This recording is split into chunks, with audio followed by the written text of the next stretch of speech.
Le temps n'existe pas. Je sais que ça paraît fou. Tu vas faire péter mon cerveau. Putain. Non, je sais que Pardon, ça paraît pardon. fou. Non, mais c'est vraiment, Mais- j'ai un truc de PAM. Je pense tout à fait possible qu'au même moment, toi et moi, nous soyons en Égypte ancienne en train de parler. Je sais que ça paraît fou. La réalité que nous croyons le réel n'est qu'une partie du réel. Le réel est formé de plusieurs réalités. Et je crois qu'un être humain ne peut pas vivre s'il n'y a pas de sens à sa vie. Si je suis ta pensée intérieure, il n'y aurait pas de vie antérieure, il y aurait des vies parallèles. Voilà. Oh my God. Aujourd'hui, dans Regarder l'invisible, je reçois Thierry Janssen. Ancien chirurgien cancérologue, homme de science et de précision, il a quitté le bloc opératoire pour explorer la conscience, la spiritualité et le sens du sacré. Auteur de nombreux ouvrages consacrés à la guérison intérieure, à la transformation psychologique, il publie aujourd'hui un grand livre, Inspiration d'Égypte, un voyage philosophique et spirituel sur les bords du Nil. Il y évoque des expériences non ordinaires, une perception du temps où passé, présent et futur cohabitent. Mais son travail ne parle pas seulement de mystique, il parle de responsabilité, de discernement, de la puissance des symboles. Aujourd'hui, nous allons interroger le temps, la réincarnation, la mort et cette question vertigineuse, l'instant présent peut-il transformer le passé et l'avenir? Bienvenue Thierry Janssen. Bonjour Audrey. Merci beaucoup d'avoir répondu présent. Je suis honorée que tu sois là. Mais je suis très content d'être là. Oui.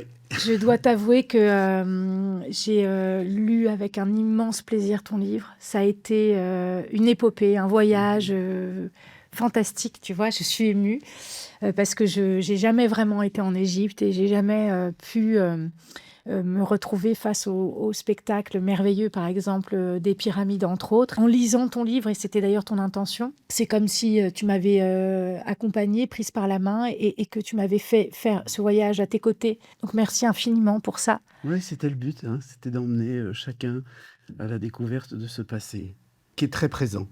Qui est très présent. Justement, on va beaucoup parler du temps avec toi, parce que c'est quelque chose qui m'a troublée dans ce que tu racontes. D'abord, je vais commencer avec une question très simple. C'est quoi ta mission de vie? Ah, j'ai pas de mission de vie. J'ai une vision de vie. Parce que je me méfie des missionnaires, dans le sens où il y en a qui ont fait du mal à vouloir imposer ce qu'ils pensaient devoir apporter au monde, et puis ils ont fait beaucoup de dégâts. Donc moi, je me suis toujours refusé d'avoir une mission, mais par contre, oui, une vision. Et j'ai vu, très jeune, que j'allais enseigner. D'ailleurs, à l'école, on m'appelait Thierry J'enseigne. Et puis, c'est ce qui me rend joyeux, c'est de transmettre, c'est d'enseigner, c'est de faire comprendre des choses qui peuvent paraître compliquées, sans les dénaturer, mais d'une façon simple. Alors, j'ai voulu faire ça en médecine, comme chirurgien, comme professeur de chirurgie, mais aujourd'hui, je le fais d'une toute autre manière, parce que j'enseigne pas ce qui est à la superficie, j'enseigne ce qui est à l'intérieur. Donc, je peux dire que ma mission, ma vision de vie est en train de s'accomplir, de se réaliser. Et je suis le premier spectateur. C'est ce qui est merveilleux. Je suis le premier étonné de dire « Waouh, ça prend ce chemin-là ». Ça a pris le chemin de l'école de la posture juste, il y a maintenant déjà 12 ans. Et puis l'écriture, les livres. Et je n'aurais quand même jamais cru que j'enseignerais l'Égypte ancienne. Mais voilà, parce que c'est une passion d'enfance. Mais j'imaginais pas qu'un jour, je deviendrais une sorte de professeur qui ouvre les portes de ce passé-là. Comme j'ai pu le découvrir dans ton livre, tu es habité par cet amour et cette passion pour l'Égypte depuis tout petit. Est-ce que tu peux Ah nous oui. en dire un peu plus? Oui, ça a commencé, je devais avoir 7-8 ans. Je me souviens exactement du jour où ça a commencé. J'étais dans mon lit en train de lire un magazine Tintin de 1946 qui avait appartenu à mon père. Et dans ce magazine, il y avait, dans le journal de Tintin, il y avait une rubrique Tintin raconte. Et là, Tintin racontait la découverte de la tombe de Toutankhamon. Et j'étais parcouru de frissons. J'étais voir mes parents, je leur ai demandé c'est quoi l'Égypte, parce que je n'avais même jamais entendu le mot, le nom de ce pays. Et mon père m'a dit l'encyclopédie est là dans la bibliothèque, tu n'as qu'à te renseigner. Et j'ai plongé là-dedans. Et 2 ans plus tard, mon père a vu une émission de télévision. Moi, j'étais déjà au lit, parce qu'à l'époque, on allait dormir à 8 heures, il fallait être au lit. Et il avait vu une émission de télévision dans laquelle un archéologue, un égyptologue était invité. Il m'en a parlé. Et moi, j'ai écrit au journaliste, j'avais 10 ans, pour rencontrer cet égyptologue, parce que je voulais que quelqu'un me dise comment on fait pour devenir égyptologue. Et donc, le journaliste a été vraiment très sympa puisqu'il a transmis ma lettre à cet Cet archéologue égyptologue. qui, lui, m'a invité au musée à Bruxelles parce que je vivais en Belgique. Et je suis arrivé là, il m'a expliqué ce qu'il fallait faire, apprendre le grec, le latin, ce que j'ai fait d'ailleurs. Et puis, il a nourri, en tout cas, il m'a rendu un immense hommage en tant qu'enfant parce qu'il a reconnu ma spécificité, ma particularité et il l'a nourri à sa façon. D'ailleurs, le livre que je viens d'écrire lui est dédié parce que c'est tellement important pour un enfant d'être reconnu dans sa spécificité ou sa particularité. Moi, j'étais un enfant qui ne pouvait pas jouer au football avec les autres. Tout ça, j'avais un corps un petit peu déformé à l'époque. Je n'étais pas très sûr de moi, pas très à l'aise dans le contact physique. Et que quelqu'un me dise que j'avais le droit de me réfugier dans ce monde égyptien et en plus d'en parler, de le partager, c'était merveilleux. C'est important ce que tu dis par- pour tous les parents qui écoutent et puis tous les enseignants aussi qui écoutent, Ah oui. qui peuvent se retrouver face à des enfants qui sont un peu en décalage, de savoir Ah oui. écouter et reconnaître la spécificité. Parce qu'en effet, je veux dire, tu n'aurais pas été pris au sérieux dans cette passion, Oui. ni par tes parents, ni par, c'est bête, mais ce journaliste qui va transmettre ton courrier, et ni par cet égyptologue. C'était quoi ta vie? On m'aurait peut-être même pathologisé d'une certaine manière en disant cet enfant n'est pas normal ou est trop bizarre. Il y a des études qui sont faites en fait sur des enfants entre 2 ans et 7 ans qui prétendent se souvenir de leur vie antérieure. Donc ça a été étudié de manière plus que sérieuse et il y a aujourd'hui à peu près 1500 cas qui sont vérifiés. Est-ce que tu penses, toi, c'est quoi ton rapport à la réincarnation? Est-ce que tu penses... Ben, en fait, quand j'étais plus jeune, donc vers l'âge de 15-16 ans, je me suis beaucoup posé de questions. Ce qui a fait que j'ai été voir les lamas tibétains à Bruxelles, j'allais méditer avec eux, puis j'ai été voir des mormons, puis des protestants, puis des catholiques, puis des bouddhistes, enfin, toutes sortes de gens, parce que c'est une question qui me taraudait. Est-ce que la vie après la vie existe? Il y avait le livre du docteur Moody Bien que sûr. j'ai présenté à l'école, j'avais 12 ans, je l'ai présenté à mes condisciples dans un petit exposé qui m'a valu de très mauvais points parce que mon professeur trouvait que tout ça ne ressemblait à rien. Mais moi, j'étais convaincu qu'il y avait quelque chose là qui devait être partagé. Et donc, cette question m'a beaucoup interpellé, beaucoup accompagné. Et en même temps, j'ai depuis 2012 une réponse qui me paraît évidente, mais c'est la mienne. Suite à une expérience que j'ai faite en Égypte. À savoir que quand je suis en Égypte, il y a souvent des choses étranges qui m'arrivent, des synchronicités, des expériences qui font beaucoup sens. Et là, j'étais dans le temple de Médinet Abou, qui est le temple funéraire ou le château de millions d'années de Ramsès III, très bien conservé au pied de la montagne à Luxor. J'avais d'ailleurs, je louais une petite maison tout près où j'ai vécu de nombreux mois. Et j'étais dans le temple à l'heure du coucher du soleil et tout d'un coup, je me suis vu, moi, Thierry, en 2012, marcher. Et puis, j'ai vu 4 personnages superposés à moi, Thierry, version 2012, et ces 4 personnages étaient habillés d'une façon différente. Il y en avait un qui était habillé comme un prêtre égyptien avec une espèce de robe en lin. Il y en avait un qui ressemblait à un Perse avec un vêtement soyeux, très chatoyant. Il y en avait un qui ressemblait à un arabe du XVIIe siècle, à peut-être un mamelouk. Et en fait, tous ces personnages marchaient superposés. Moi, j'ai levé mon bras et ils ont levé le bras, tous les 4. J'ai baissé mon bras et ils ont baissé leur bras. Alors, quand tu dis j'ai vu, excuse-moi, Ah oui, je suis obligée de m'arrêter là. Quand tu dis je vois, est-ce que tu as les yeux fermés à ce non, moment-là? non, Tu as les yeux ouverts. oui. Et alors, Comment est-ce que tu vois? Est-ce que c'est en périphérie de ta vision? non, Est-ce que c'est une c'est une hallucination? image Qu'est-ce que que je c'est? vois. Et en fait, euh, j'ai découvert par la suite, depuis 2012, j'ai exploré ça, qu'il y a une différence entre imaginer et donc projeter des images et être dans la perception, impressionné par les images. Et là, c'était le cas. Je n'imaginais pas, d'ailleurs, j'avais pas de raison d'imaginer 4 personnages qui marchent superposés, les uns avec les autres. Mais en même temps, j'ai été impressionné. C'est venu, j'ai vu ces 4 personnages.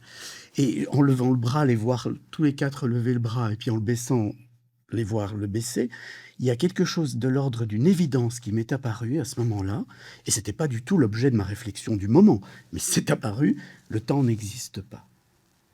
J'ai compris, et je n'arrive plus à penser autrement. Donc voilà, c'est l'expérience qui est devenue tellement une évidence pour moi que ça fait partie de ma réalité. Et je ne dis pas ça fait pas partie d'une croyance, parce qu'une croyance, je peux la changer, mais c'est une évidence de l'ordre presque de la foi, je dirais, qui n'a rien à voir avec la croyance. Et pour moi, l'évidence, c'est que le temps n'existe pas. À savoir que au même moment, il y a plusieurs potentiels qui peuvent s'exprimer. Il se trouve que moi, à l'époque, en 2012, j'étais identifié à ce potentiel de 2012. Comme maintenant, en 2026, je suis identifié à ce potentiel de 2026. Mais je pense tout à fait possible que, au même moment, toi et moi, nous soyons en Égypte ancienne en train de parler, ou que nous soyons au XVIIe siècle en train de parler, au même moment. Et ce que je fais maintenant dans cette réalité 2026 influence les réalités du passé, peut-être du futur. Je sais que ça paraît fou. Tu vas faire péter mon cerveau, putain. Non, je sais que ça Pardon, paraît pardon. fou. Non, mais vraiment, Mais j'ai un truc de bam. Ça me l'expérience est fait comme du mystique. champagne dans la tête, tu vois. L'expérience est mystique, c'est-à-dire qu'elle met en lien avec le mystère. Et ce sont ce genre d'expériences qu'on peut faire dans des transes, ou lorsque l'on a pris de l'ayahuasca, ou voilà, ou dans des cérémonies qui nous mettent dans un état de conscience particulier, où il y a tout d'un coup une vision, une évidence qui change profondément notre rapport à nous-mêmes et au monde.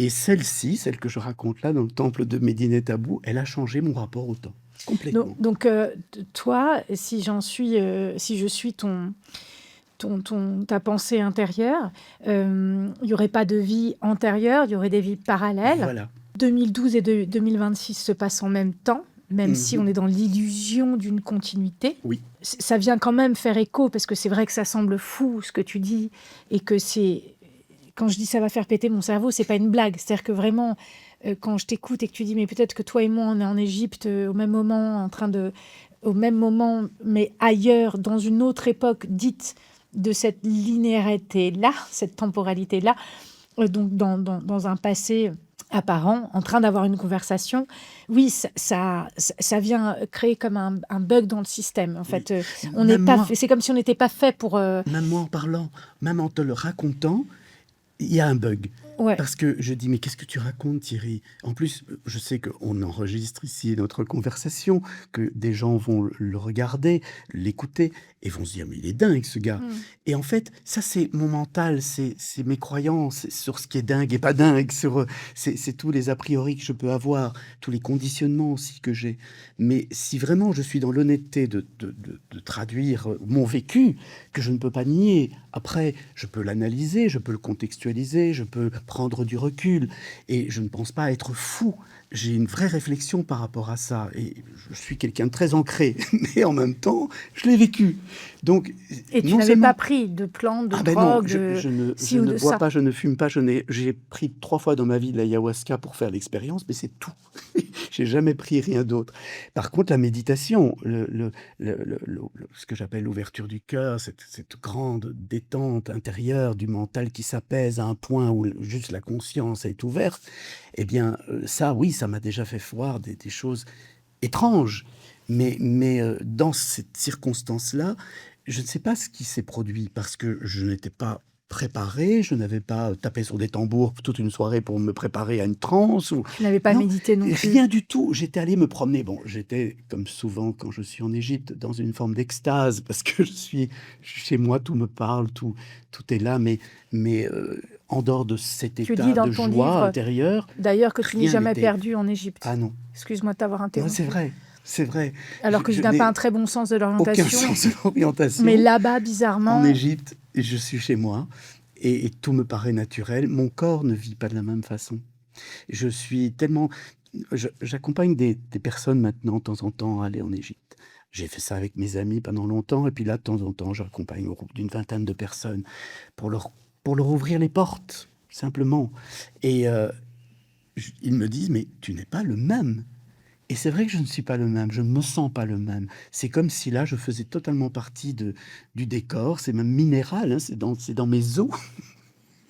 Et donc je vis une grande joie parce que tout est tellement simple, tout est tellement aligné. Alors certains vont dire c'est de l'ordre de la pathologie, hein. Peut-être que ce garçon est hypomane, il est dans ses phases maniaques quand il est en Égypte. Peut-être. Mais Ou c'est ce que tellurique? ou tellurique. Mais c'est ce que je vis. Donc je ne peux qu'en témoigner et le regarder. Et puis je pense que tant qu'on regarde les choses, on est dans la conscience. Et donc on n'est pas fusionné à l'expérience, on ne se perd pas, et on n'est pas obligé de s'identifier à ce qu'on a vécu. On peut regarder ce qu'on a vécu. Mais suite à cette expérience, tu dis que tu as été, faire des recherches.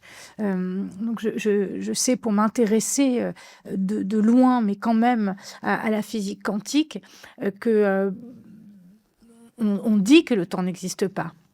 Oui, alors Donc justement, moi, longtemps, ce mot quantique, je m'en suis méfié. Quand j'avais écrit La solution intérieure, qui était un livre qui essayait de montrer qu'il y avait intérêt à enrichir notre patrimoine thérapeutique par toutes sortes d'autres approches que la médecine conventionnelle, qu'il ne fallait pas la rejeter, mais qu'il fallait l'enrichir dans une médecine intégrative avec d'autres apports venant d'autres cultures. Quand j'ai écrit ce livre, on voulait me faire parler du quantique. Et je disais non, je n'en parlerai pas parce que d'abord, je ne suis pas physicien, je n'ai certainement pas les compétences et la compréhension. Je crois que même les physiciens eux-mêmes, parfois, ils sont perdus tellement c'est vertigineux. Mais il me semble quand même avoir compris qu'effectivement, le quantique ouvrait sur cette possibilité de comprendre que la réalité que nous croyons le réel n'est qu'une partie du réel. Le réel est formé de plusieurs réalités. Il y a une réalité matérielle, il y a une réalité informationnelle, il y a une réalité émotionnelle. Il y a toutes sortes de couches dans le réel. Et qui nous dit que dans ces couches, il n'y a pas aussi le temporel, que notre vision du temps n'est qu'une illusion et il y a une réalité temporelle dans laquelle nous sommes. Nous sommes en 2026 et nous nous parlons ici, mais en même temps, peut-être que cette réalité-là est conjointe à d'autres réalités qui forment ce réel. Le réel est beaucoup plus que notre petite réalité. C'est fascinant. c'est fascinant et c'est vertigineux, ça fait péter le cerveau, mais c'est un petit peu comme quand on se dit qu'on est dans un univers infini et en expansion. Oui. C'est la même chose, c'est trop grand, on n'arrive pas à le capter en fait. Parfois, on est dans ces petits soucis du quotidien. C'est cette image qui circule pas mal sur le net, qui montre la galaxie tout entière avec un tout petit point en disant tu es là, de prendre la tête. Voilà. Et alors que, mais c'est presque inconcevable en fait. Oui. Notre cerveau n'est certainement pas préparé à ça et peut-être pas câblé pour ça. On a un cerveau qui est dans une linéarité, une temporalité, des lois de cause à effet. Enfin, et on est tous conditionnés à ça. Ceci dit, j'ai habité quelques semaines auprès d'aborigènes il y a quelques années. J'ai fréquenté d'autres cultures que la nôtre et je vois bien que notre culture nous a particulièrement formatés à une partie du réel qui est la réalité matérielle, prévisible, avec une loi de causalité, etc. Mais il y a d'autres cultures qui ont des représentations qui leur permettent d'aborder ce mystère et d'ouvrir la compréhension du réel à plus de réalité. Donc, je crois que notre culture, peut-être que rien que notre conversation en est la preuve, notre culture est en train de chercher un moyen de réouvrir sa vision du réel. Je pense qu'on a été très enfermés depuis 200, 300 ans dans une culture extrêmement matérielle et on a très bien dominé du coup la dimension matérielle. On va sur la Lune, on va explorer Mars, tout ça est extraordinaire. Mais On détruit nos pendant ce écosystèmes. temps-là, on détruit nos écosystèmes. Je ne sais pas si c'est si extraordinaire Exactement. que ça. En fait. Et du coup, on est en train de se rendre compte des limites de cela et de la nécessité de prendre en compte plus du réel. Hein. Et rien que je trouve formidable de voir mes contemporains se réintéresser à leurs émotions. Alors, ce qui me chagrine un peu, c'est qu'ils ont tendance à en faire une pathologie, en disant il y a une médecine des émotions. Non, les émotions sont des phénomènes naturels qui sont des signaux qui nous renseignent sur la qualité de nos expériences. Après, on dit elles sont positives ou négatives. Non, il n'y a pas d'émotion positive ou négative. Je suis un scientifique. Je ne vais pas mettre un adjectif moralisateur sur une émotion. Je vais simplement la décrire. Il y a des émotions agréables et désagréables. Et elle me renseigne sur le fait que c'est bon pour moi ou pas bon pour moi. Après, si on passe au-delà de cette pathologisation de l'émotion, je suis très réjoui de voir quand même tout ça nous mène à nous réintéresser à notre vie émotionnelle, à cette dimension qu'on avait totalement écartée sous prétexte que l'émotion était un empêcheur de penser en paix. Enfin, depuis Antonio Damasio et d'autres neuroscientifiques, on sait que l'émotion, au contraire, est une nécessité pour penser bien. Parce que sans ça, on n'est pas informé par les dimensions profondes de notre être. Et du coup, on peut se raconter des histoires et délirer. Et quand tu dis que ça nous informe sur là où on en est, qu'est-ce que tu veux dire? Par exemple, tout à l'heure, tu disais enseigner me procure de la joie. Est-ce que tu penses que c'est un curseur, toi, important, la joie? Ah oui, je pense que la joie est l'émotion qui nous relie, ou qui, non, pas qui nous relie, qui se manifeste quand nous sommes pleinement vivants. Quand nous sommes dans un alignement parfait que j'appelle la cohérence, il y en a qui l'appellent la congruence, moi je l'appelle la cohérence, j'avais d'ailleurs écrit Confidence d'un homme en quête de cohérence, cet alignement parfait entre ce que nous pensons, ce que nous disons et ce que nous faisons. Et alors la vie circule à travers nous, il n'y a pas de déperdition d'énergie et tout se manifeste pleinement. Et quand on est là-dedans et que en plus la source de ce mouvement n'est pas la personnalité avec ses peurs, ses névroses, mais plutôt ce que moi j'appelle l'âme, cette partie toute profonde de nous qui est pleinement vivante, qui ne demande qu'à se déployer, et qu'on met notre cohérence au service de cette impulsion de vie, la joie surgit. Et quand je suis joyeux, je sais que je suis vivant, pleinement vivant, que je suis sur ma bonne vague, que je suis en train d'honorer ce qu'il y a de plus important, de plus essentiel, l'essence de vie qui est en moi. Et du coup, la récompense, c'est cette joie. Mais cette joie, elle ne dépend pas des circonstances extérieures. C'est pas le contentement. C'est pas je suis content parce qu'il fait beau, parce que je vais voir des amis. Même si je vois pas d'amis ou même s'il fait mauvais, je suis content. Non, je suis joyeux. Et c'est beaucoup plus profond. Et la joie, pour moi, va nous amener à l'enthousiasme. Et l'enthousiasme, c'est entheos. Enthousiasmer avec Dieu en soi. Oui, c'est le Dieu en nous. Et c'est ça, pour moi, le Dieu en nous, c'est la vie. Et Dieu, c'est la vie, ça comprend tout. C'est donc la conscience, c'est l'essence de l'être. Donc voilà, tout ça, c'est du vocabulaire. Et dans le mien, en tout cas, je fais la différence entre la personnalité et l'âme. Et l'essence. Et les anciens Égyptiens, ils avaient compris ça. Ils parlaient de ça très très clairement. Il y avait le corps, bien sûr, il y avait l'âme, le bas, qui était comme un oiseau avec une tête humaine, qui pouvait voyager. Et puis il y avait le Ka, qui faisait l'interface entre le corps et le bas, le champ énergétique. Et après la mort, on venait déposer des offrandes aux statues du Ka, pour que l'âme puisse venir communiquer avec les vivants à travers la statue du Ka. Parce que l'âme avait besoin de cette énergie. Un peu comme les Tibétains m'ont appris qu'on a besoin des fleurs et des bougies au moment de la mort pour accompagner l'âme. Elle vient chercher son énergie pour se détacher du corps dans les végétaux, dans les fleurs et dans le feu de la bougie. Et que donc tous ces rituels qu'on retrouve dans toutes les cultures de l'humanité ne sont pas là par hasard.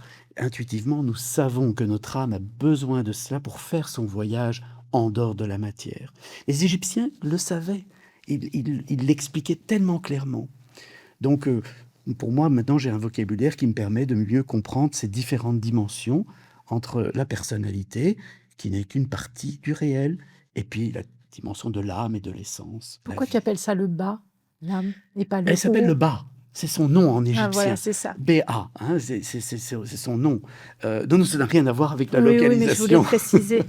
Hein, mais elle est représentée comme un oiseau avec une tête humaine, hein, qui quitte le corps et qui peut voyager. Et son siège, c'est le cœur. Et donc, ça me fait beaucoup penser, pour ceux qui connaissent un petit peu les notions ésotériques, qui en fait n'ont rien de caché, elles sont simplement... L'ésotérisme, tu sais, c'est un chemin qui n'est pas fait pour être caché, mais on ne peut le comprendre que si on en fait l'expérience. Donc, ce n'est pas un secret qui doit être retiré et non partagé, mais on ne peut comprendre ce secret que si on fait l'expérience. Ce n'est pas une démarche intellectuelle. Il faut une initiation.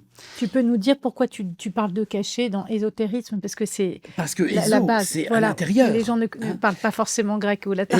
Tandis que exo, Voilà, c'est on le dehors. montre à Voilà. l'extérieur. Et moi, tout mon propos dans la démarche que j'ai, notamment une démarche de transmission, d'enseignement, c'est de faire sortir ce qui est ésotérique en exotérique. Ce que on comprenait dans les initiations très profondes qui permettaient de comprendre ces dimensions du réel et cette ouverture de la conscience, mais de montrer qu'on peut le vivre dans notre vie ordinaire. Il suffit de le traduire, de comprendre de quoi il s'agit, et puis de l'explorer sans a priori. Mais tu dis toi-même que c'est quelque chose qu'on expérimente à l'intérieur, que ces sujets-là, c'est parce que justement on va vivre une expérience comme celle que tu as vécue en Égypte, qu'on est capable d'appréhender en fait ce niveau de conscience. Comment ça peut se transmettre autrement? Bien, tu vois, par exemple, moi j'ai créé il y a 12 ans l'école de la posture juste, et l'idée c'était de créer, au départ c'était que pour les soignants. Mais maintenant, c'est ouvert à tout le monde. Depuis le Covid, je l'ai ouverte à tout le monde. Et j'avais proposé un chemin qui prend 3 ans, parce que ça se fait pas en 2 jours, hein. C'est une aventure de vie qui va accompagner pour tout le restant de la vie. Et dans ce chemin, d'emblée, je parlais d'initiation. Initiation et accompagnement à la posture juste. C'est-à-dire mettre en place des expériences qui permettent de comprendre qui nous sommes à tous les niveaux. D'abord au niveau de la personnalité, de l'identité. Je crois que je suis ça c'est moi, j'ai une histoire, je m'identifie à mes émotions, à mes pensées, à mes croyances. Très important de prendre conscience de ce que nous croyons être au départ. Mais derrière, il y a plus que ça. Il y a cette âme, il y a cette essence, cette vie qui connaît le chemin. Et souvent, notre personnalité empêche la vie de s'épanouir pleinement. D'ailleurs, le symptôme de ça aujourd'hui, c'est la dépression, ce que dans le monde spirituel, on appelait la nuit noire de l'âme.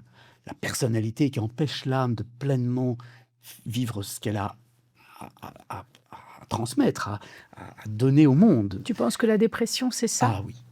La dépression, pour en avoir fait une bien grosse que j'ai racontée dans Écouter le silence à l'intérieur, c'est une nuit noire de l'âme. Et le burn-out, pareil, c'est un épuisement de l'âme qui ne sait plus si elle va pouvoir, parce que la personnalité nous a enfermés dans des conditionnements, dans des modes de fonctionnement hyper rigides, hyper performatifs. L'âme n'en peut plus. La vie est en train de mourir en nous. Et on voit les êtres qui s'éteignent. Et si on prend le chemin de cette initiation, j'ai accompagné beaucoup de personnes, notamment dans des situations de burn-out ou de dépression, du temps où j'avais une consultation en individuel, ce que je n'ai plus, parce qu'avec l'école, accompagner tous ces élèves dans ce chemin ne me laisse plus la disponibilité pour des consultations individuelles. Mais j'ai vu toutes ces personnes, si elles acceptent de faire ce chemin, de prendre le temps de le faire, d'accepter de descendre tout au fond du tombeau, de sentir qu'elles sont en train de mourir. Ah oui, leur identité est en train de se redéfinir complètement. Elles meurent à elles-mêmes quelque part, mais pour renaître. Et quand on renaît, quand on sort d'un burn-out ou quand on sort d'une dépression, si le chemin a été vraiment accompli, on n'est jamais le même.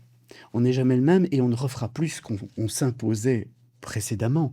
On a autre chose à révéler, autre chose à manifester dans son existence. Mais toi qui justement fais l'école de la posture juste, comment tu as fait pour finir en dépression Ah, mais J'ai- humilité. Ah oui, Mais justement, humilité, Audrey. avec ta conscience, comment... J'ai envie... Moi, naïvement, je me dis, mais il n'a pas pu se perdre en chemin. Non. Il est conscient de l'existence de l'âme. J'ai assisté à ma dépression. Je l'ai raconté dans Écouter le silence à l'intérieur, à savoir que en 2012... La même année où tu as donc cette quadruple vision Oui, simultanée. mais ça remonte même avant. En 98, moi j'ai quitté mon métier de chirurgien parce que j'ai entendu une voix qui me disait « Si tu restes ici, tu vas mourir ». Ah, tu as entendu J'ai une voix entendu cette voix. Et c'est Qui ma voix. qui te parle. Oui, je l'entends tous les jours. Je l'entends même en te parlant. J'entends la voix, c'est la voix de la conscience. Et elle me dit, Thierry, ralentis ton débit, là maintenant. Dans l'instant, hein. Elle me dit, Thierry, ralentis ton débit, il n'y a pas le feu au lac, tu vas pouvoir raconter ton histoire, il n'y a pas de danger, vas-y plus doucement. Bon, alors j'y vais plus doucement, parce que j'écoute la voix. Donc je me suis dit, tu vas faire une petite retraite. Tu vas prendre 3-4 mois à écouter un peu ce silence que tu entends au fond de toi, parce que je l'entends tout le temps, ce silence. Et j'entends tout le temps la voix de la conscience qui me... Même pendant que comme je le dis, pendant que je parle, j'entends, elle regarde ce que je fais. Et en même temps, cette retraite m'a plongé dans une abîme parce que je voulais écrire un livre à propos du silence. Je me suis dit, je vais prendre ce temps pour écrire. Et en fait, je n'y arrivais pas. Je l'écrivais avec ma tête, je ne l'écrivais pas avec mon cœur. Et je voulais passer en force. Il y avait de nouveau un conflit entre ma personnalité et l'âme. Et j'ai vécu ce que j'appelle une nuit noire de l'âme, mais qui était objectivement une dépression. Et j'étais bien au fond du trou. Sauf que je me regardais en dépression. Donc le matin, je sortais plus ou moins du lit, j'allais jusqu'à mon bureau et je me disais, allez, aujourd'hui j'essaie d'écrire. Et je me voyais dans mon mal-être, dans tout ce combat intérieur, et je disais, patiente, tu finiras par abdiquer. Et je me regardais dans mon malaise. Ça a duré 6 mois. Quand même. Et j'avais un ami psychiatre qui me dit, mais tu dois d'abord prendre des antidépresseurs et il faudrait que tu partes en voyage. Ça te ferait du bien. Je dis non, non, non, non. Partir en voyage, ça serait me distraire. Aller faire du qigong ou du yoga, je sais très bien faire ça. Le faire sur les tropiques, c'est encore plus drôle. Mais je me distrais. Je dois traverser. Je dois aller de l'autre côté. Je ne sais pas comment on y va, mais je sais que je dois attendre. C'est le temps qui sera mon allié. Et j'écrivais ça dans mon journal. La conscience me disait ça. Et tu entends, je ne dis pas ma conscience, je dis la conscience, parce que je suis convaincu de mon expérience, pour moi c'est de nouveau une évidence, qu'il n'y a pas ma conscience ou ta conscience, il y a la conscience. Elle est la même chez tout le monde. Cette capacité de voir, d'accueillir, de tout aimer, elle est en chacun de nous. Et alors, il y a ma personnalité, il y a ta personnalité. Mais la conscience, quand elle s'éveille, c'est la même chez tout le monde. Et cette voix, c'est la conscience ou c'est... C'est la conscience. C'est la conscience. Oui. Les Égyptiens l'appelaient Ak, la lumière. La lumière. La source. La source. Hein. Ak, le soi de Carl Gustav Jung. Hein. Et puis, ce soi, s'il est vraiment conscience. Je vais tenir un propos très mystique, hein, mais je me permets. Hein, vraiment, dans Regarder l'invisible, je crois qu'on peut. Oui, parce que c'est vraiment, je pense, la clé du mystère. Après, le comprendre intellectuellement, c'est une chose, le vivre, c'est une autre. Mais si la conscience est vraiment la substance même du réel, si elle contient tout, et tout naît en elle, et tout meurt en elle, si la conscience, c'est ça, et ce que les bouddhistes nous disent, alors il faut qu'elle soit consciente d'elle-même.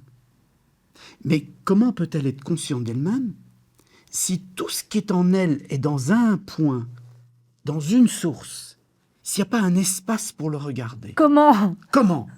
Eh bien, il faut que la conscience explose.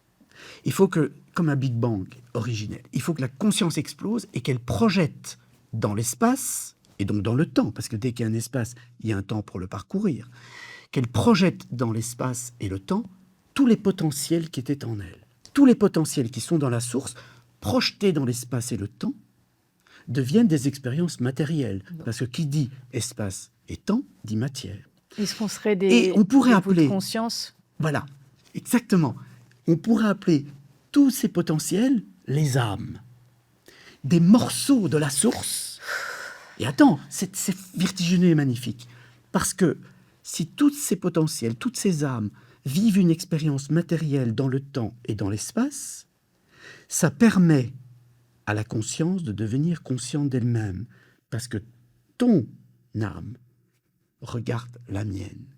Et en voyant ma vie, tu vois un des potentiels qui était dans la conscience. Et moi, en voyant ta vie, je vois un autre potentiel qui est dans la conscience. Et puis, vous, et vous. Et tous ensemble, on fait l'immense travail de la conscience qui devient consciente d'elle-même. Tous ensemble, si on remplace le mot conscience par le mot Dieu, tous ensemble, on fait l'immense travail de Dieu qui devient conscient de lui-même, c'est-à-dire qui existe. Existare. Parce que Dieu est, la conscience est, mais comment elle fait pour exister? Elle doit sortir dans l'espace et le temps. Et nous en sommes tous les morceaux qui nous regardons. Oh my God. Quand tu as compris ça, tu ne peux plus penser qu'un être est plus important qu'un autre. Tu ne peux plus penser que je suis différent d'un autre. Oui, la forme que j'ai prise, l'histoire que j'ai, la loi de cause à effet qui m'a emmené dans une histoire que mes ancêtres m'ont transmise, et tout ça est particulier. Mais au fond, toi, moi, nous tous, on est une seule chose, de la conscience, de la lumière. Et ça, les Égyptiens le savaient. On retourne à la lumière. Mais pour vivre dans ce monde de dualité, dans ce monde de temps, nous sommes de la lumière. Et nous retournons à la source de la lumière. Et nous sommes de la lumière, mais malheureusement obscurcis par cette matière, par ces formes, par ces identifications, par ce qu'on appelle le moi, l'ego. Et je ne suis pas de ceux qui vont dire qu'il faut tuer l'ego. Il faut le dompter. Il ne faut pas lui laisser prendre toute la place. Il faut le mettre au service de cette lumière qui, dans une individualité, s'appelle l'âme. Et les Égyptiens, ils avaient compris. Il y a le Hak, la lumière pure. Il y a le Ba, l'âme, qui vient de cette lumière, qui s'incarne dans un corps. Et le lien entre le corps et l'âme, c'est le champ d'énergie. On l'appelle le Ka. Et quand la mort survient, eh bien, le Ba va quitter le corps et il va pouvoir retourner à la lumière, mais il va aussi pouvoir voyager. Et comme son siège dans le corps, c'est le cœur, plus le cœur va être ouvert, plus l'âme va pouvoir voyager. Elle va faire ce qu'on appelle un voyage astral. Là, tout à l'heure, on parlait de l'ésotérisme. En ésotérisme, on sait que quand on ouvre le cœur très très grand, le chakra du cœur, eh bien, on libère le plan astral, le 4e corps dans le champ énergétique, et c'est par ce champ astral que nous voyageons la nuit, que nous faisons nos rêves, que nous allons visiter d'autres mondes ou d'autres personnes. C'est le voyage astral. Alors attention, il y a du haut et du bas astral. Il faut vibrer haut pour ne pas se laisser ramasser toutes ces formes pensées sombres qu'il y a dans l'astral aussi. Mais il y a un astral très lumineux. Et ça, les Égyptiens, ils avaient une vraie technique. Ils comprenaient ça. Par exemple, une fois par an, il y avait la belle fête de la vallée à Luxor, à Ouasset, la ville de la puissance, c'était son nom en ancien égyptien. Et une fois par an, on traversait le Nil pour aller rendre visite aux morts. Et dans les temples, les châteaux de millions d'années, châteaux d'éternité que chaque roi faisait construire, on présentait les offrandes à la lumière, à Ré, au soleil. Ré, toutes ses formes, toutes les autres divinités n'étaient que des formes de Ré. C'est pas une religion polythéiste, c'est une religion d'un principe unitaire qui se manifeste sous forme de néthers. Les néthers, ce sont les néthéros au pluriel, ce sont les énergies de la source, qui sont représentées par des animaux, souvent par des animaux, parce que les Égyptiens observaient la nature, ils disaient « Ah tiens, l'animal, il a telle énergie, tel autre animal a telle énergie ». C'était une façon de le représenter. C'est un peuple chamanique, les anciens Égyptiens. Et donc, dans cette belle fête de la vallée, on allait présenter les offrandes à la lumière. Une fois qu'elles étaient chargées de cette vitalité, les gens pouvaient venir les chercher dans le temple et les porter sur les tombes des défunts. Et devant les tombes, il y avait la statue du Ka, qui devait ressembler aux défunts. C'est pour ça qu'on momifiait les morts aussi, pour qu'ils ressemblent aux défunts, pour que l'âme puisse reconnaître le corps à travers lequel elle va se remanifester auprès des vivants. Et donc, on mettait même un masque sur la momie, parce qu'il fallait vraiment que les traits soient préservés. On mettait une statue du Ka à l'entrée de la tombe. On venait déposer les offrandes, parce qu'on savait que le champ énergétique se nourrit de ces offrandes, se nourrit de cette énergie qu'il y a dans les végétaux. Et puis, les gens qui étaient venus déposer les offrandes devant la statue du Ka restaient dormir.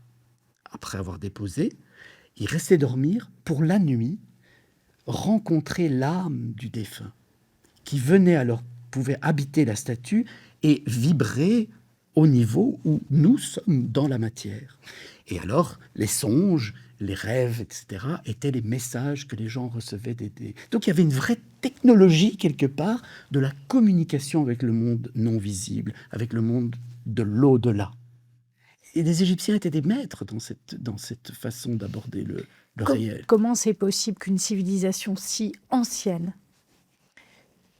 eût été si élevé, d'abord spirituellement, mais même matériellement. Je veux dire, ce qui se construisait à l'époque, ces blocs de plusieurs tonnes rassemblés pour former des pyramides, des constructions qu'aujourd'hui, même avec notre technologie, on ne serait pas capable de faire et qu'on n'est toujours pas capable d'expliquer véritablement. Mhm.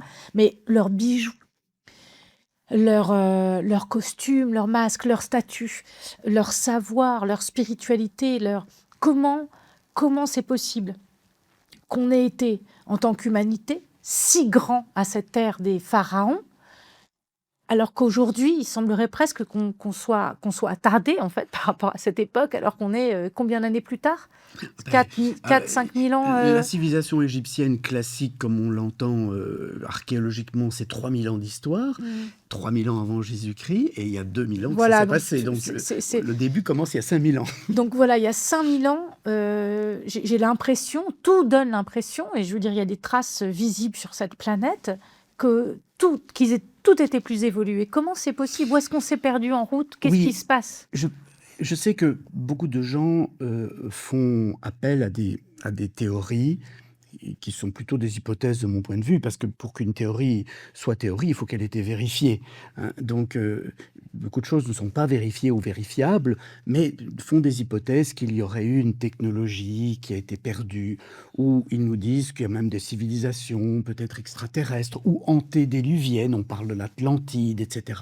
Tout ça est très très intéressant, mais je pense n'est pas forcément nécessaire pour comprendre ce mystère. Il y en a d'autres qui disent que c'est des milliers d'esclaves qui travaillaient jour et nuit, Totalement. hein, pour Et être là, rien que aussi ça. beaucoup plus concret. Tout à fait. Et là euh, aussi, on sait que c'est totalement faux, hein, parce que ce sont les Grecs qui, eux, avaient des esclaves, qui, quand ils sont arrivés en Égypte vers 500 avant Jésus-Christ, ont commencé à se poser des questions sur ces monuments qui avaient déjà 2000 ans d'âge. Les pyramides avaient été construites 2500 ans avant Jésus-Christ, alors que là, les Grecs, c'était 500 avant Jésus-Christ. Donc c'était des très vieux monuments, on avait peut-être perdu une partie de la mémoire, et puis les prêtres ne confiaient pas tout aux étrangers, même si un grand nombre de penseurs grecs et la plupart des philosophes grecs ont été instruits dans les temples égyptiens. Mais parce que l'Égypte était la source, la mère de tout ce bassin méditerranéen. Mais en attendant, les Grecs, pour expliquer ces pyramides, ont fait appel à l'idée qu'il y a eu des centaines, des milliers d'esclaves qui sont morts sur ces chantiers. C'est totalement faux. Ça, on en a la preuve archéologique, d'abord parce qu'on a retrouvé les villages, on sait exactement ce qu'ils mangeaient, ils étaient très bien nourris, etc. Et puis surtout, il n'y avait pas d'esclavage en Égypte. L'esclavage en Égypte est arrivé beaucoup, beaucoup plus tard, et notamment pendant la période grecque, la période des Ptolémées, hein, le successeur d'Alexandre le Grand, mais aussi il y a eu quelques prisonniers de guerre, mais seulement au Nouvel Empire, donc 1500 avant Jésus-Christ, on n'est pas en 2500 avant Jésus-Christ. Et ces prisonniers de guerre n'étaient pas esclaves. Ils pouvaient, après avoir payé leur tribut, ils pouvaient retrouver totalement une liberté, voire parfois quitter le territoire égyptien. Mais tout ça pour dire que, évidemment, quand on ne comprend pas quelque chose, on a tendance à chercher des explications en fonction de ce qu'on connaît. Les Grecs connaissaient l'esclavage, donc ils ont parlé d'esclaves. Nous, aujourd'hui, on connaît la technologie. Ça a été véhiculé par Hollywood aussi, beaucoup, À hein. Hollywood et notamment les réalisateurs hollywoodiens qui étaient dans une croyance qui a été véhiculée par la Bible. Là aussi, dans la Bible, toute cette histoire de l'Exode, etc., on n'a pas de traces. Les Égyptiens notaient tout. On n'a aucune preuve que réellement il y a eu de la captivité du peuple hébreu en Égypte.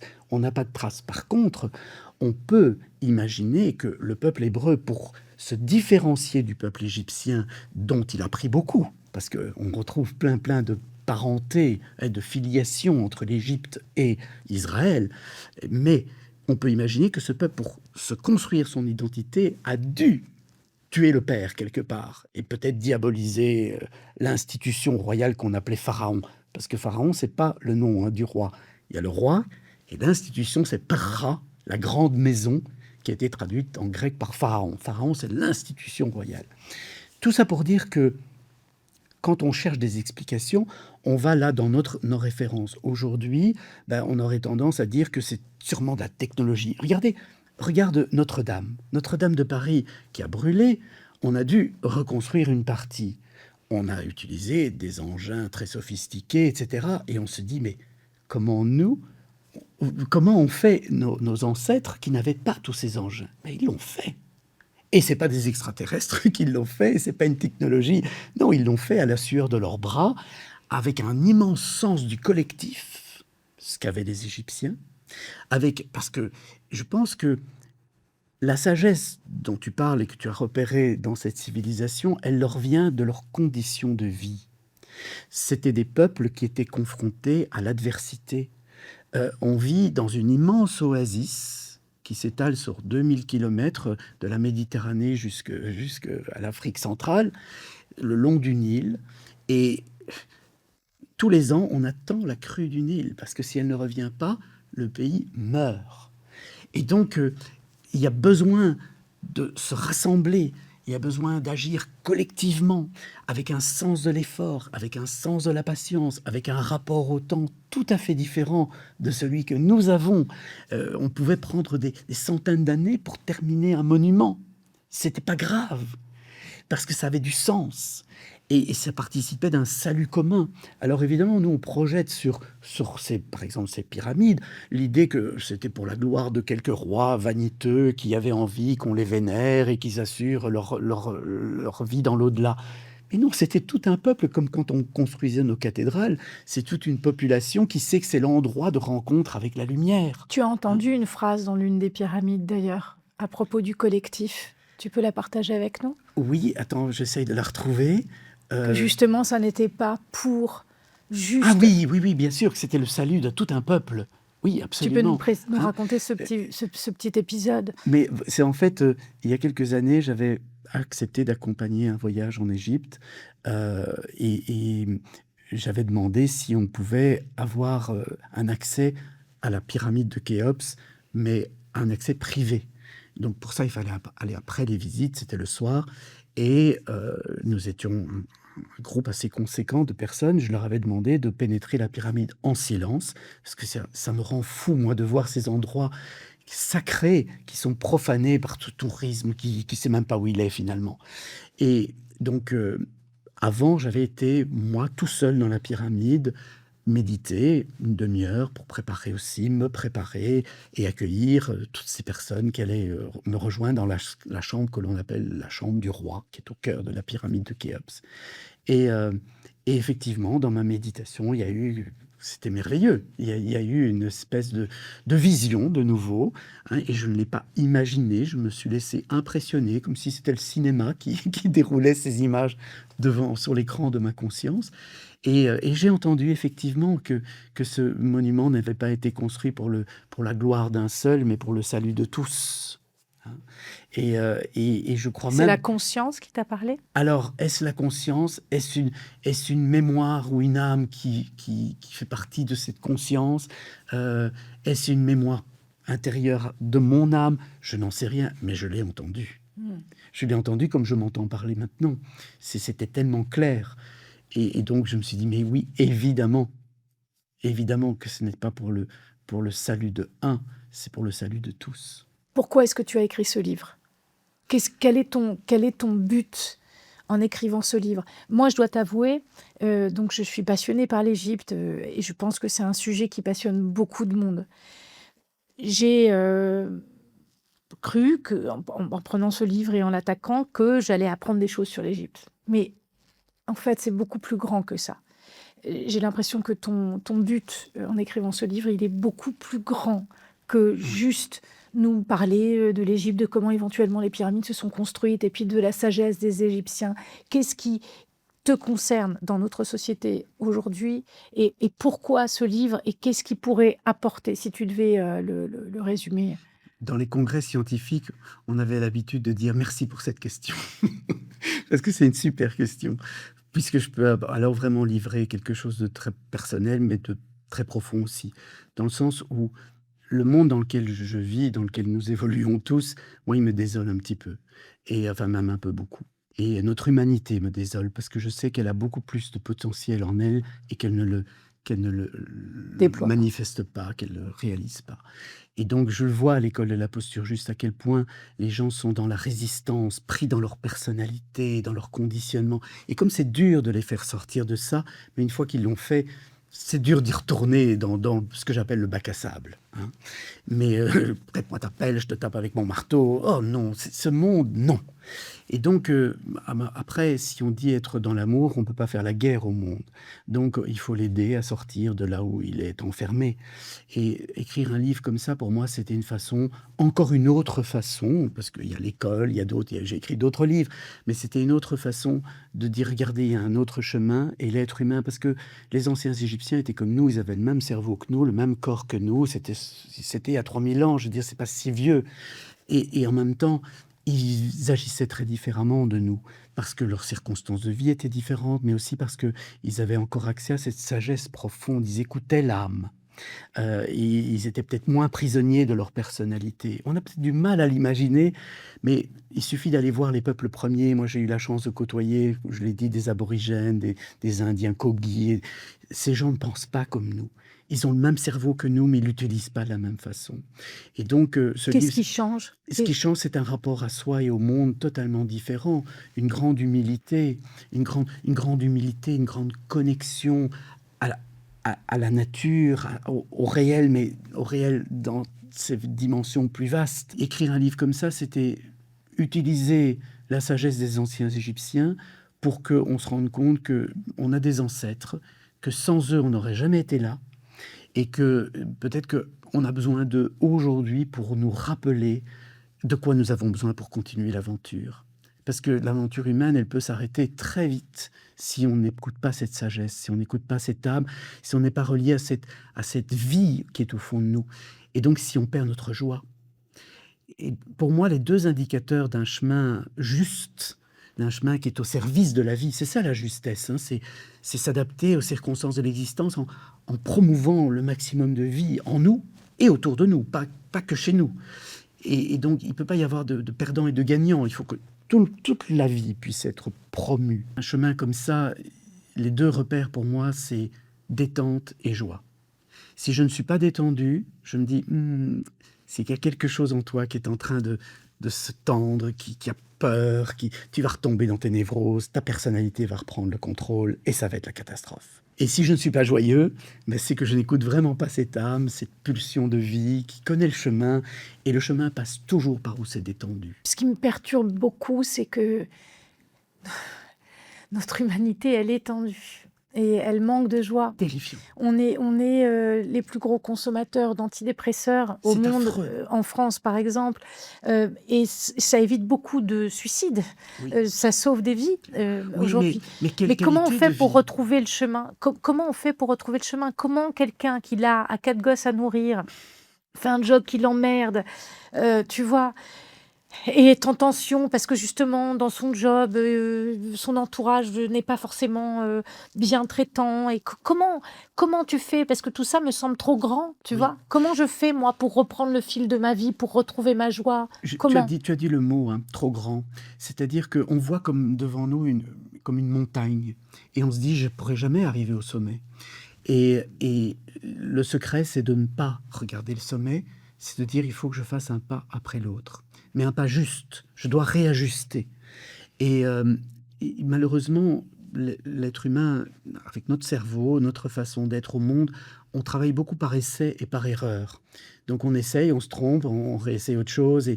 Et je vois, on parlait de dépression, on parlait de burn-out, tous ces cancers qui sont juste le produit de notre façon de vivre, à la fois dans les stress qu'on s'impose, mais aussi les pollutions, Bien sûr. tout, c'est un ensemble, hein. Tout ça, ce sont des crises, et comme le mot crisis le dit en grec, ce sont des opportunités de choisir. De transformer aussi. Et du coup de transformer, de choisir, de comprendre quelles sont les causes qui nous ont emmenés dans la crise et changer ces causes pour ne plus rester dedans ou pas l'aggraver. Et donc, je crois que malheureusement, pour un grand nombre d'entre nous, dont je fais partie, et peut-être pour nous tous, ça passe par des crises de vie, ça passe par des moments de maladie psychologique, physique, mais à ce moment-là, il faut écouter. Il ne faut pas dire c'est la faute, t'as pas de chance, c'est de dire mais qu'est-ce qui m'a emmené là? Et si on peut rencontrer une personne qui nous prend par la main à ce moment-là et qui nous dit ok, prends 2 minutes, essaye de comprendre. Oui, mais je vais être coupable. Non, tu n'es pas coupable.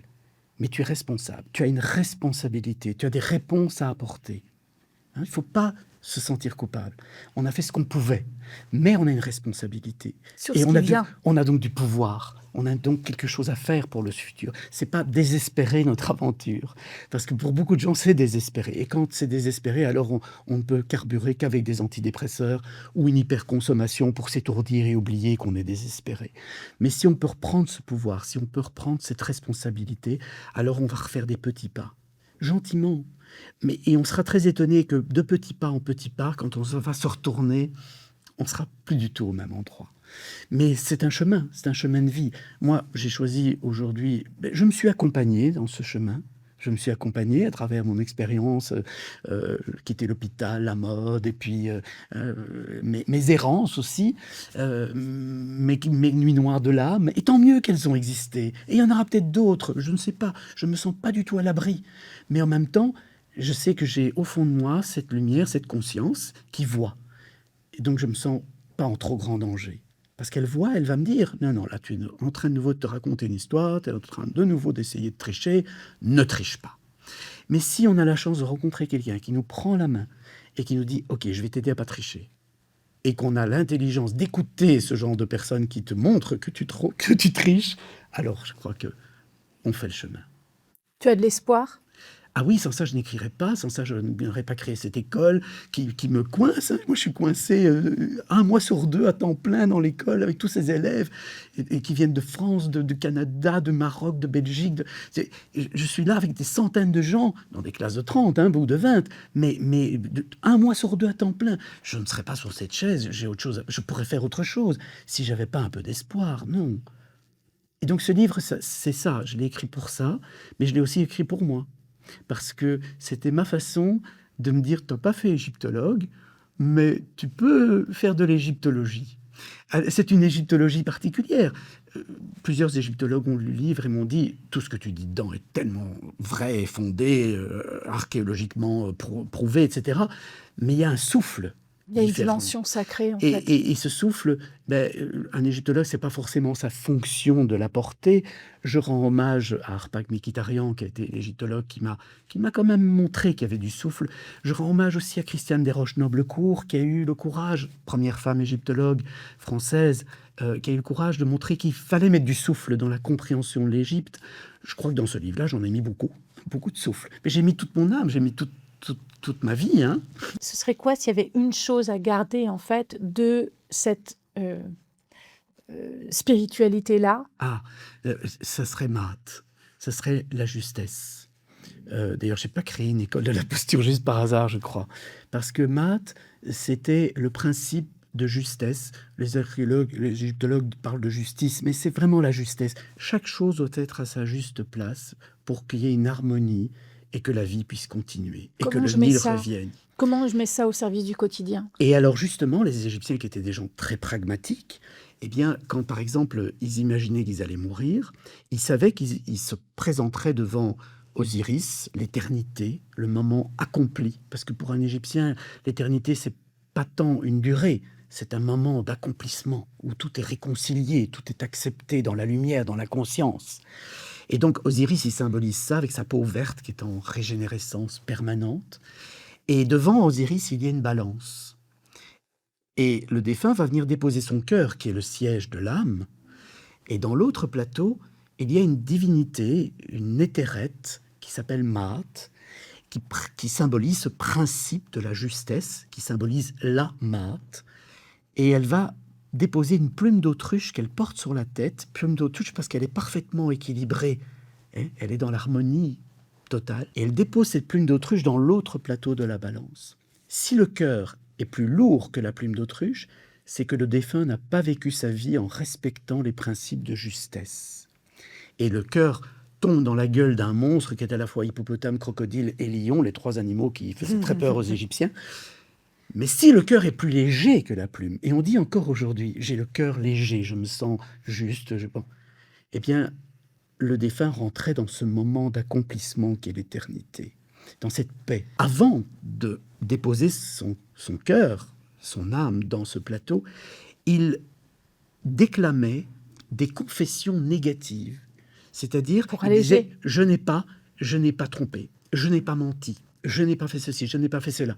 C'était toutes des choses très pragmatiques qui étaient finalement des principes moraux qui ont fait que cette civilisation a duré 3000 ans avec malgré les hauts et les bas et les périodes fastes et les périodes moins fastes, notamment dépendantes des conditions climatiques et autres. Mais c'est une civilisation qui a perduré dans une relative stabilité parce qu'il y avait une grande moralité. On a déjà fait ce constat ensemble, on arrive sur les dernières questions, que le monde est dans un tournant, on va dire, pour essayer de ne pas être trop désespéré et trop négatif, avec un écosystème, une biodiversité qui s'écroule, et puis des systèmes aussi qui s'écroulent, sans doute pour notre plus grand bien d'ailleurs. Qu'est-ce que tu dirais à quelqu'un d'absolument désespéré? Quelle est la phrase que tu donnerais à quelqu'un d'absolument désespéré face à la situation actuelle? Alors, la phrase sera peut-être pas comprise tout de suite, mais je prendrai la peine, moi je suis un pédagogue, donc je prendrai la peine d'expliquer. Je dirais, ouvre ton cœur. Alors, pour beaucoup de gens, c'est abstrait. Hein. Non, quand moi je parle d'ouvrir le cœur, c'est très concret, c'est respire, détends, mais vraiment détends physiquement. Et ça va détendre psychiquement. Et quelque chose va se passer à notre insu. C'est magique, hein? Quelque chose va se passer parce que tout d'un coup, dans notre cerveau, on va pouvoir prendre du recul, on va pouvoir relativiser, on va pouvoir ne pas favoriser que les émotions désagréables, mais on va aussi avoir des émotions agréables. On va pas voir que le verre à moitié vide, on va aussi voir le verre à moitié rempli. Le simple fait de respirer tellement profondément, c'est la base de toutes les spiritualités, du spiritus. Je dis toujours, il n'y a pas de spiritualité incarnée sans souffle libéré. Donc, on respire, on détend. Hein. Après, il y a le yoga, etc. Mais pas le yoga pratiqué comme de la gymnastique. Non, un yoga pratiqué dans une conscience de qu'est-ce que ça veut dire, laisser le souffle de la vie reprendre ses droits. Et quand on aide quelqu'un à faire ça, quelque chose change à son insu et commence à retrouver cet espoir. Il y a une très belle phrase. Quand j'avais écrit La maladie est-elle un sens, j'avais repris cette phrase en exergue. C'est Václav Havel qui a prononcé cette phrase. J'essaye de la redire de mémoire. Avoir l'espoir, ce n'est pas croire que les choses vont se produire bien, c'est d'abord penser que les choses ont un sens. Et je crois qu'un être humain ne peut pas vivre s'il n'y a pas de sens à sa vie. Alors, il y a peut-être un sens préétabli. Pour moi, il y en a un, c'est d'être vivant. C'est le grand sens de la vie. Soyons vivants. Et pas juste en survie. Donc, écoutons notre âme et plutôt que notre personnalité qui est dans la peur. Mais plus que ça, chacun, on peut inventer un sens à sa vie. Et plus on est relié à cette essence, à cette conscience, plus le sens qu'on va inventer pour notre vie sera juste, c'est-à-dire qu'il sera au service de la vie. Et plus c'est un cercle vertueux, on sera joyeux. Parce que plus on sert la vie, plus on est joyeux. Et si je ne suis qu'une particule d'une conscience plus grande, si je suis joyeuse, alors j'apporte de la joie J'apporte de la vie. à l'ensemble. J'apporte de la vie. À l'ensemble. Et à l'ensemble. Et mon âme, l'âme, elle vient animer, elle anime le vivant. Mon âme peut alors pleinement se libérer. Et peu importe ce que je ferai, hein, que je le fasse en faisant la vaisselle, en passant l'aspirateur ou en inventant une théorie de la relativité. Mais pourvu, c'est pas ce qu'on fait qui compte, c'est qui on est. Est-ce que c'est cette vie qui a pris les commandes? Donc moi je crois à ça, enfin c'est pas que je crois à ça, je sais que c'est ça. Si vous m'enlevez ça, alors je serai dans le désespoir. Il y en a peut-être qui se diront, le pauvre garçon, il a besoin de croire à tout ça pour être pas désespéré. Parce qu'il y en a qui parlent comme ça et qui vous disent, bah, autant prendre des antidépresseurs, et de toute façon la vie est nulle, donc c'est normal qu'on soit tous déprimés. Non, la vie n'est pas nulle. La vie c'est un miracle inouï. Quand j'étais étudiant en médecine, que je voyais dans les cours d'embryologie qu'un spermatozoïde et une ovule qui se rencontrent, ça fait une explosion nucléaire, fusion des deux noyaux, et que cette lumière se transmet à un petit groupe de cellules qui commence à battre, le cœur. Le cœur qui est le lien entre cette source et sa manifestation. Et que en quelques mois, des milliards de cellules se sont divisées et se sont spécialisées pour former le corps que nous sommes. Enfin, c'est tout ça inouï. On ne peut pas me dire que la vie est nulle. Non, on est d'accord. On ne peut pas dire que la vie est nulle. La vie, elle est magique, elle est extraordinaire. Ce qu'on peut dire Parfois, c'est que quand on se promène dans une ville et qu'on voit des gens laissés pour compte, des gens qui crèvent de faim, ou quand on entend des histoires tragiques, des accidents d'enfants, des meurtres, des viols, tu vois? C'est dans ces moments-là, en fait, que c'est difficile de ramener le sacré et du sens. Oui. La vie du bac à sable est épouvantable. Parce que peut-être que certains seront choqués quand je dis bac à sable, parce que quand on parle de viol d'enfants, et cetera, c'est pas qu'un bac à sable. Mais moi, c'est ce que j'appelle le bac à sable. C'est-à-dire, c'est cet endroit d'une violence extrême, où toutes nos passions, toutes nos pulsions, tout ce qui n'est pas maîtrisé en nous, tout ce qui n'est pas éclairé par une conscience et par un cœur qui est capable d'accueillir tout ça et de le transformer, et ben, dans ce bac à sable, c'est invivable, très profondément. Je n'ai rien à faire sur cette planète si c'est pas pour essayer non seulement de communiquer ça, mais pas qu'intellectuellement. Il faut le vivre. Il faudrait que chacune de mes actions soit habitée de ça. Alors, bien sûr que je suis pris, comme tout le monde, dans mes peurs, dans mes réflexes séparés, dualistes, mais en même Tu temps, t'agaces des fois, rassure-moi. je suis parfois triste de moi-même. Mais et des autres? Est-ce que ça t'arrive d'être en Oui, colère parce que mais machin a dit ci Mais ou fait ça presque ou plus jamais. C'est-à-dire que j'ouvre mon cœur et je dis: «Beh, Thierry, ils sont tellement mal, ils sont tellement loin de l'essence de la vie qui est en eux, ils n'écoutent tellement pas leur âme qu'ils sont très malheureux. Donc qu'est-ce que je peux faire pour eux?» Beh, simplement les accueillir comme ils sont, les aimer comme ils sont, ce qui est pas simple. Mais en même temps, si je ne suis pas capable de le faire, c'est moi que je trahis. C'est ce que je ressens au plus profond de moi que je trahis. Donc, quand je ne le fais pas, très vite, je me dis: «Thierry, arrête de trahir, ouvre ton cœur». C'est le message. Ouvre ton cœur, accueille, mais n'accepte pas la situation telle qu'elle est. Fais-la évoluer. Et je suis convaincu que si on est dans cette énergie-là, beaucoup de gens peuvent retrouver la voie, hein. Mais moi, je suis belge et nous avions dans la culture belge une passion pour la bande dessinée. Enfin, nous avons une passion pour la bande dessinée. Et il y a dans Tintin et le Lotus bleu une scène extraordinaire où vous avez le fils de Monsieur Wang qui est devenu fou. Mais on dit toujours sage comme un fou, fou comme un sage, hein. Et le fils de Monsieur Wang veut décapiter Tintin. Et il lui dit: «Je vais te couper la tête et tu vas trouver la voie». Mais c'est ça.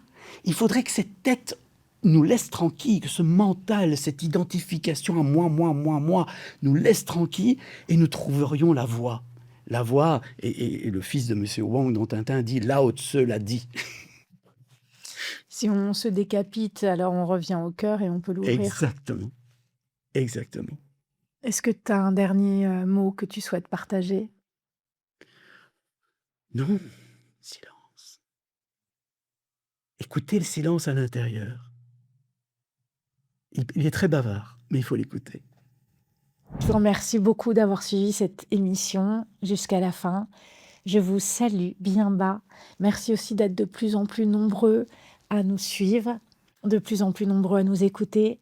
N'hésitez pas à partager cet échange si vous pensez qu'il peut faire du bien à d'autres de votre entourage. Et surtout, n'oubliez pas de vous abonner, d'appuyer sur la petite cloche aussi pour être prévenu quand il y a une nouvelle émission.